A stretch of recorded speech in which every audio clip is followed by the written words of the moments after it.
Be delusional. So my phrase of the year this year is being delusional. I've been doing Denise the Cake Vlogger for must be 3 years now. And I kind of decided last year, sort of the end of last year, that I really want to try and push it and see what I can do with it.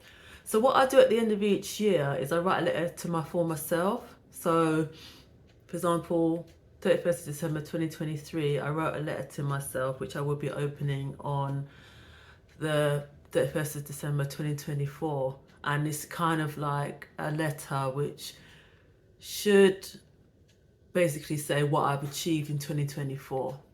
And I've been doing this for the kind of past 2-3 years with varying degrees of success.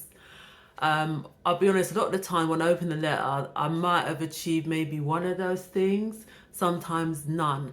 When I opened the letter that I wrote to myself at the end of 2022, so I wrote it at the end of 2022 and I opened it on the 31st of December 2023. I was so disappointed with myself. I almost started crying because, you know, all these hopes and things that I wanted to achieve, I'd achieved one thing which was good, but one of the things that I really wanted to achieve, I hadn't achieved, and it's like the second time that I hadn't achieved it.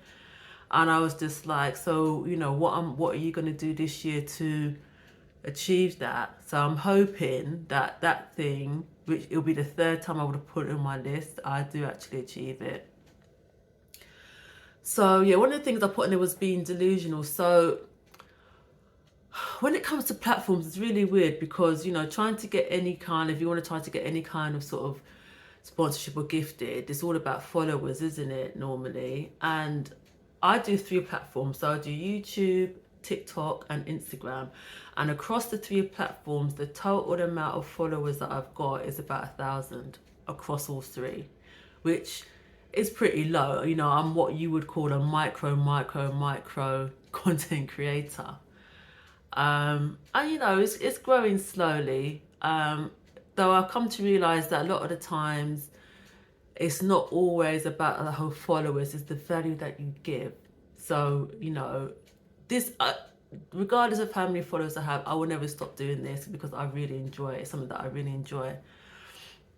But one of the things I put on my letter to myself was that I wanted to get at least one gifted collab, just to kind of prove that you don't have to have like thousands and thousands of followers to get anything. So what happened, sort of in middle of January, an account I follow on Instagram called UK Newest Foods, they basically sort of tell you the newest types of foods that come out. So obviously I follow them mainly for like the cake stuff. They launched a new venture called UK's Finest Desserts, I think. So it's a dessert delivery company, and they put a call out for food bloggers because they want to send stuff out for food bloggers to review. Now, normally I wouldn't have even responded to that because I'd be like, well, on Instagram, I have 150 followers and I can't seem to get out of that. Normally I'd be like, they're not going to look at me, why would I bother? But because my kind of whole theme is being delusional, I thought, okay, I'm going to contact them, just tell them a bit about myself and see what happens. So that's what I did. Didn't think anything of it. I thought, all I can say is no. And rejection is hard. I hate going for things and being told no, because I feel like it's such a personal slight on me. And I think that's the problem with a lot of people, is that you hate rejection. But at the end of the day, all they're saying is no. It's not a reflection on you, and it's not going to kill you. So that's kind of my thought process for this year. So yeah, I messaged them, didn't hear anything, and then they messaged me back and said, oh, we'd love to send you stuff. And I was like, oh. So imagine all the other times then when I've seen people asking for food bloggers, whatever. If I'd approached them, I could have got a yes. It goes to show. So anyway, they sent me the stuff.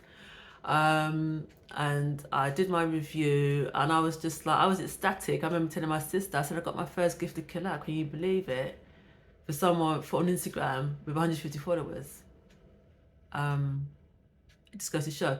So it's about the quality. What do you give the quality? Because I'm sure what they would have done is they would have looked at my Instagram, because I told them I had an Instagram, a TikTok, and a YouTube, and they would have looked at all of that and be like, actually, she may be a small creator, but she gives value. It's about giving value, and it's really important. So I was just happy about that. Since then, I've had another collab, gifted collab since then, about, I think it kind of came around maybe a week after that first one. And I was like, okay, this was someone who approached me directly on TikTok. And I was like, okay. So yeah, I've already achieved something on my list in the first month of the year, and I was just so happy with that. So basically, when it comes down to it, if there's something that you really want to do and you really want to go for, just, it can be easier said than done. I know I'm the world's greatest procrastinator, but don't let the fear of rejection hold you back. Just go and do it, and then if it doesn't work, it doesn't work. Yeah, it's you just go on to the next one. It's fine. We know it's, if it's something you really want to do, go for it, do it. This is your life. I feel kind of more retrospective now, because I know I'm in the last year of my 40s. I'm going to be 50 next year, and I just kind of feel once you reach 50, it's like, oh my God, everything gets harder, and it's just, you're kind of like, I think you really kind of look at the future. So yeah, but I just thought I'd just put that out there for all us micro content creators. Until next time, Kate lovers.